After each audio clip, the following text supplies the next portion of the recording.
8:30 usapan! 11 o'clock na! Gusto mo bang makatipid ng 10,000 pesos sa mga rebar nyo? Sa pagbubuhos ng ating mga pundasyon. Ayan, medyo lumalakas yung ulan, okay lang. Magandang araw Pilipinas. Kamusta kayo dyan? May buhos tayo ngayon mga tol. Kaso ba ulan? At kasalukuyang may bagyo pa. Pero sa palagay nyo, matuloy kaya ang buhos natin?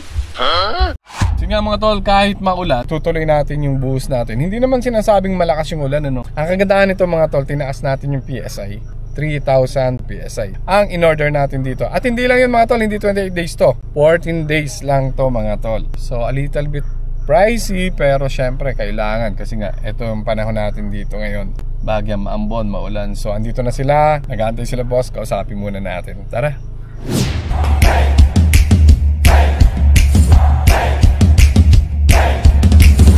Salamat Lord sa magandang weather.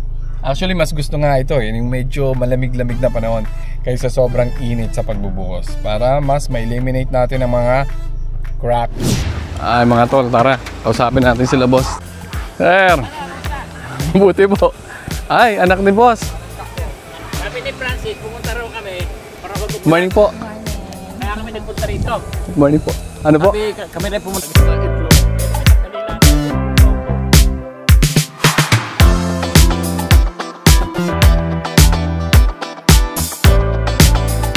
Guys, andito tayo ngayon sa barracks. Shoutout kay Mr. Bedan. At meron pa tayong Jollibee. Ayan, Jollibee, bakene men. Ayan, salamat po.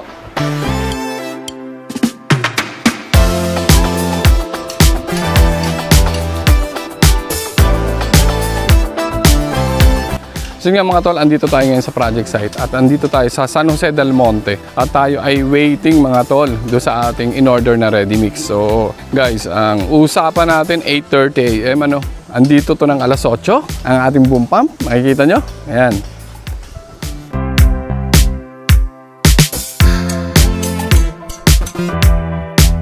On time si boom pump, pero si ready mix mga tol 2.5 hours late. Hanggang ngayon wala pa. 10:45 na mga tol. Pag minsan yung coordination nung bawat department hindi nasusunod. Halimbawa, sinabi ko na nga alas 8 mga tol eh. Pero ang ganda naman mga tol, maganda naman yung panahon. Napakahina lang nung ambon mga tol. So okay pa rin, goods pa yan mga tol.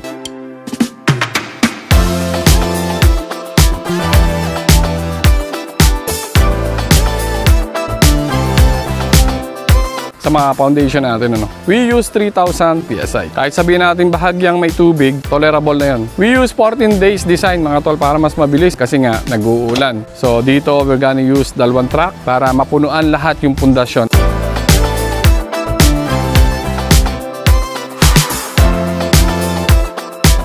Yung mga tol, silipin natin, mangulit tayo dito. Kakain na sila. Ayan na, kakain na sila. Ano sasabihin nyo kay boss? Salamat sir. Thank you po Lord. Thank you Lord. Ayan, thank you po Lord. Ano po? Pray na kami, sir. Mag-pray muna kayo ha. No pray, no merienda. No eat. No pray, no bali mga tol. Sige na, kainin nyo na nga. I-share ko lang to sa inyo ha mga tol. Kasi nga, pag ganito kalalaki yung space, nakakatuwa lang. At ang sarap ibahagi sa inyo. Dalawang barracks namin, left and right. Ayan. Andito yung mahaba nating bakal to. Guys, umorder pa tayo ng mga 7.5 meters na mga bakal. Hindi to typical na mabibili mo sa ordinaryong hardware. Ang nabibili nyo sa hardware ay nasa 6 meters lamang. Guys, itong bakal na nakikita nyo dito ay napakahaba. This is more than 7.5. Yung bakal na yan, makikita nyo. So magtataka kayo ang tataas ng poste natin mga tol. Mas mainam na mahaba yung gamitin yung bakal at advantage yun kasi the moment na nag-overlapping kayo, sayang lang yung bakal. Diba may overlapping yung bakal? Yung sayang yung overlapping, 50 pesos per metro yung bakal. Eh dito marami tayong na-save kasi dire-diretso yung bakal natin. Walang duktong. Gusto mo bang makatipid ng 10,000 pesos sa mga rebar nyo? Ayan, punta kayo dito. Ayan. Sige mga tol, kapag ganitong ginagawa natin, mas maganda yung walang duktungan. Mas nakakatipid kayo. Sabihin na natin per metro is 50 pesos sa mga 16 mm. Mag-overlap ka ng tig 1 meter. Para hindi mo nagamit yung isang metro tsaka isang metro kasi naka-overlap. So dito, masasabi natin, nakatipid ka ng mga around 100 pesos kada isang bakal. So isang tip ko sa inyo mga tol, kung gusto niyo makatipid sa mga overlapping ng mga poste natin, huwag ka na magduktong. Kung meron tayong 100 bakal dito, times 100, ikaw na mag-compute.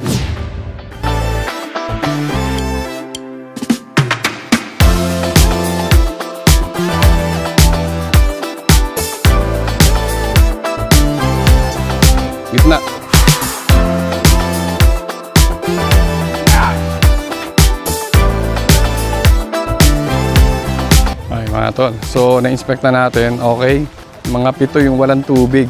And then the rest may konting tubig. So yun nga mga tol, kapag nagbubuhos tayo, kailangan na-inspect natin na maayos. Nasusunod yung concrete cover, which is very important. So ito yung concrete spacer mga tol. At ito yung ginagamit natin. Napakahalaga ng ginagampanan nito mga tol. We use 4 inches para yung ating mga bakal hindi direkta sa soil. Kasi pag minsan hindi nasusunod itong concrete cover, anong nangyayari mga tol? Yung bakal nakadirekta na mismo sa lupa. So, walang protection yung bakal. Sa pagbubuhos ng ating mga pundasyon. Ayan, medyo lumalakas yung ulan, okay lang.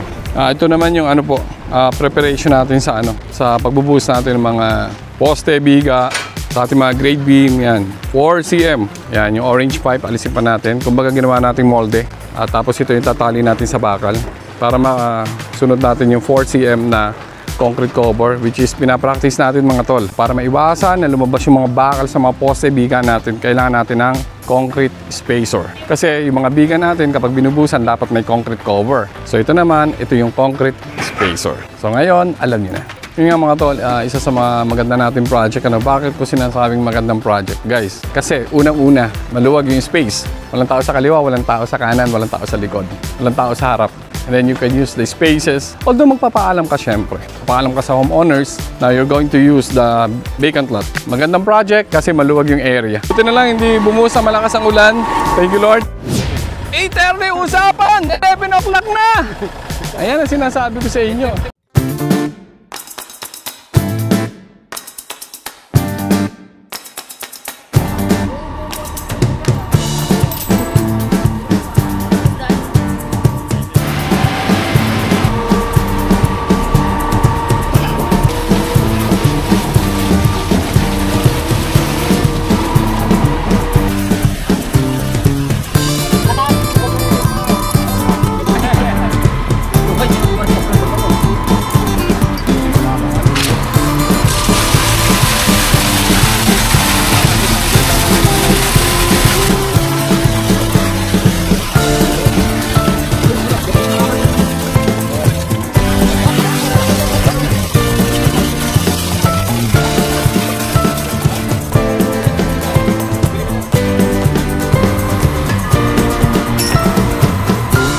Magkano nga ba nagastos natin dito para sa buhos? So yung boom pump 14,500 at yung ready mix concrete natin 53,900. Bali 11 cubic meter ito mga tol at 4,900. Kasi ito pong buhos nito ay PCD 3,000 PSI 3/4 gravel at 14 days po.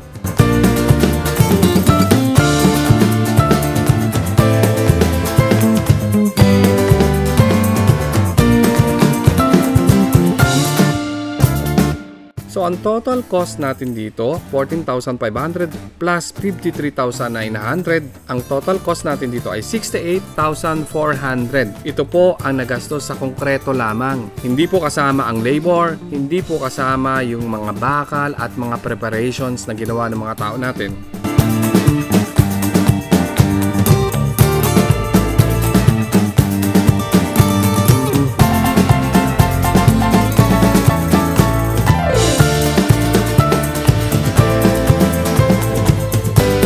Maraming salamat nga po pala sa mga nanood at maraming salamat sa inyong oras. I hope may natutunan kayo sa video na ito at kung meron, baka po pwedeng makahingi ng isang like.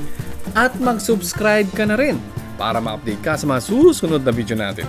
Hanggang sa muli, hanggang sa susunod na video natin ha. Ingat!